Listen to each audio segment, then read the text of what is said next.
Hey people, how are you all? I'm great, possibly because I now have no deadlines, and this is weirdly the second video I've put out this week, which is practically unheard from me. In fact, you're kind of lucky at the minute if you get one a month. Once again, probably because of the deadlines. But hey, I got super motivated to draw, and I didn't want to have to wait to put this out, and I'm so proud of it, so here we are. Now, over the last year or so, I've produced a lot of illustrations and fan art and paintings and stuff that I've been kind of vaguely disappointed in. There's been the occasional painting that turned out really well, but overall everything's just been a bit meh. So I started experimenting a bit, trying lineless art again, and trying alternative background ideas, the works, everything. And none of it's really ever gone the way I wanted, so I thought, what are my favourite artists doing at the minute that I am not? And I had a look through the pages of both Fishbowl and Hansway on Instagram, who are two of my favourite artists at the minute, and realised that I had in fact been doing the exact opposite of these guys with all of this artier, lineless stuff I've been trying lately. Whereas their stuff is so much cleaner and kind of neater, and their shading is kind of, I don't want to say blockier, but it's kind of more solid and less blendy, if that makes sense. That's not to say that me trying lineless has not been super useful and hasn't helped me learn a bunch of stuff, but it's been really hard to settle into a type that I liked, and I've often found I don't really have the patience for the lineless painterly stuff. My work's been looking really unfinished. I did a piece for Janto a little while back, kind of during Easter, and I was never really happy enough with it that I never posted the speed paint. So I figured today let's do a little 180 and not only bring it back the line art, because I used to do line art on all my work, let's bring back chunky, weighted line art.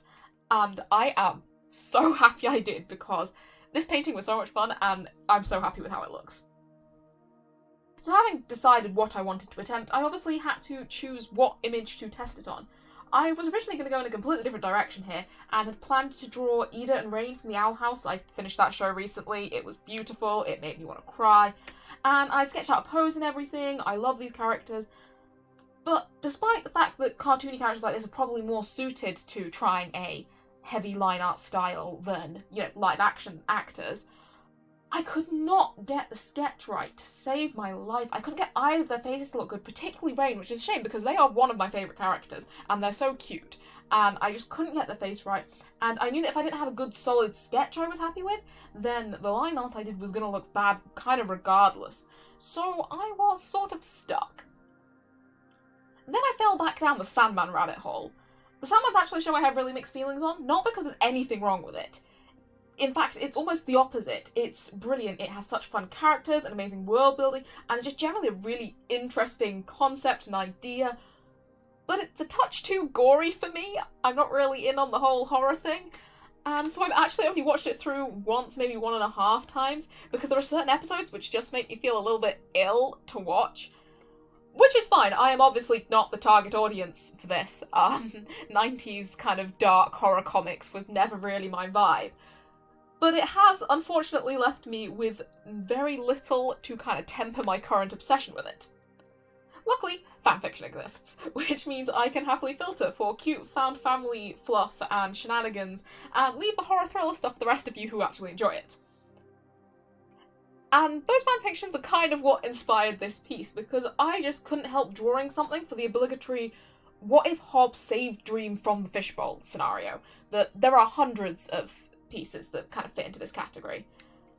Because while there are all sorts of reasons why Dream's siblings might have chosen to leave him there or been unable to save him, the fact that the timeline was moved for the show, it means there's now a 33-year gap between Dream not showing up for Hob's meeting and when he actually saw him again. So that's 33 years in which it might have occurred to Hob that Dream isn't ignoring him, he's actually been stuck somewhere.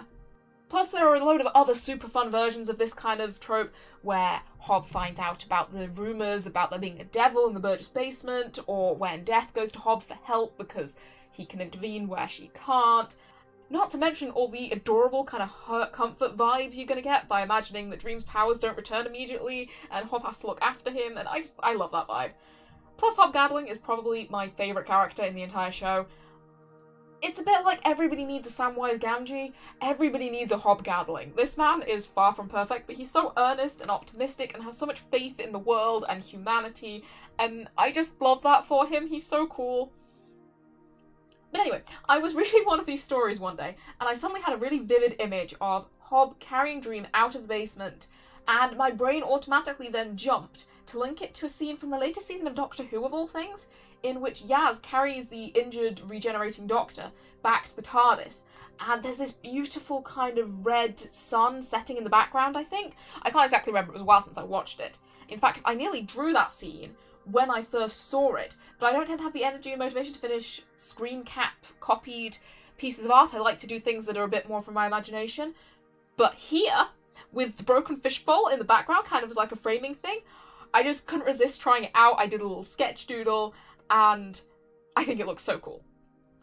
I also like how kind of ambiguous this illustration is, because it could theoretically be set any time during Dream's capture. Although I suppose I did draw Hob in his 2019 kind of professory gear, which might date it a little bit, but oh well. It's not exactly like a tan blazer is the best outfit for a prison break either way, but it is iconic, and it made it easier to tell who he was, so I just kind of stuck with it. I'm also super proud of how the background turned out in this piece. Backgrounds are something I've spent a lot of time practicing on my degree course recently, and practicing perspective and all that kind of thing. So I'm not exactly surprised that I've come so far, but I am really happy with how far I've come with them. I think I'm finally starting to get the hang of extrapolating backgrounds from reference images and then kind of simplifying and adapting them to suit better what I want for my image. How to kind of pick out the details that matter and, you know, ditch the ones that make it confusing and kind of not as interesting to look at. The reference image for the background was also so helpful in getting the colour palette right here. If you look at the images of the fishbowl online and stuff, you get this really nice set of colours with the tan and orange torchlight against kind of the icy blue of the glass. And surprise, surprise, those colours match Hob and Dream's perspective colour palettes really, really well, which is awesome. It also really helped them as characters kind of stand out from the background better, because I could kind of dim the walls and the floor and stuff, and it meant the main light source was the blue and the glass, and then Hob's wonderful self kind of dead in the middle with all of his kind of oranges and tans, and it made him look like a really nice, warm, kind of safe oranginess in the middle of the painting, and like it's kind of safe and protective, and that absolutely goes with the vibe of, you know, Hob protecting Dream as he rescues him. So yeah, I'm really happy with it. I also got a chance here to use some of the things I picked up from all the lineless pieces I've done lately by adding blues into the deepest bits of various shadows on the characters, which was very fun and particularly worked well on Dream's skin and helped give him that kind of otherworldly sort of look he's got going on, which is ideal really because he's an anthropomorphic personification and he should look it. I think I will need to be careful, though, using that kind of shading in the future and on future pieces, just to check it doesn't accidentally turn any of the characters into kind of zombies, because obviously if you put a blue undertone into the shadows of the skin, depending on what you're going for, it can sometimes make them look a bit cold, which isn't always the vibe. But here, I'm really proud of how it turned out. Finally, I got to the fun bit, and that was going absolutely ham with the really defined, chunky highlights. I'm always so tempted to kind of blur my highlights and blend them because I'm afraid they'll look too harsh, but something both of the two artists I mentioned before do a lot is use really solid colour highlights. And so I tried to suppress my urge to blur as much as possible, and I think it worked really well, particularly in the hair. Hob's hair is so pretty and glowy now, and I'm very jealous of it.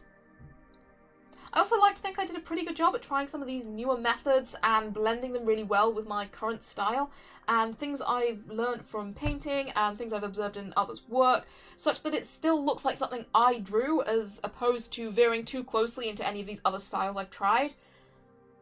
Although I do suppose you guys are probably a better judge of that than me, but I'm quite happy with it. I'm also definitely looking forward to trying this on the Ida and Rain drawing once I get the sketch right for that, so that I can see if this kind of new sort of style I'm evolving into is something that I could, you know, replicate, and this wasn't just a one-off that I got really lucky on. But that is probably all I have to say about this piece, but before you click off the video, I'd like to reiterate two very cool things that are happening this summer that I mentioned in my last video. For one, I am very close to 1,000 subscribers. Last I checked, we were on about 940, which is wild and terrifying and really, really cool. And I would love to celebrate with you guys. So if you have any ideas of what sort of video you want to see for that celebration, then please comment down below. I would love to hear some ideas. In August as well, we are also about to see the 1-year anniversary of me uploading my webcomic, Nights or Fools.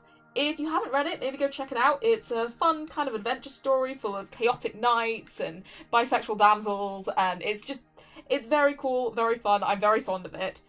And if you have read it, maybe give me ideas for anything special you'd like to see for that anniversary. I'm kind of considering doing a sort of Q&A video where I'll talk about the process a bit to fill in time, and then I'll see if anyone's got anything they want to kind of know about it, and I'll just, answer random questions, but I don't know how many I'm going to get for that sort of thing. So if you've got better ideas of something I can do to celebrate that requires less audience input, or more audience input if you want to put input in, please let me know, because that'd be super cool. But yeah, I hope you enjoyed this video, and that you all have a lovely, lovely day.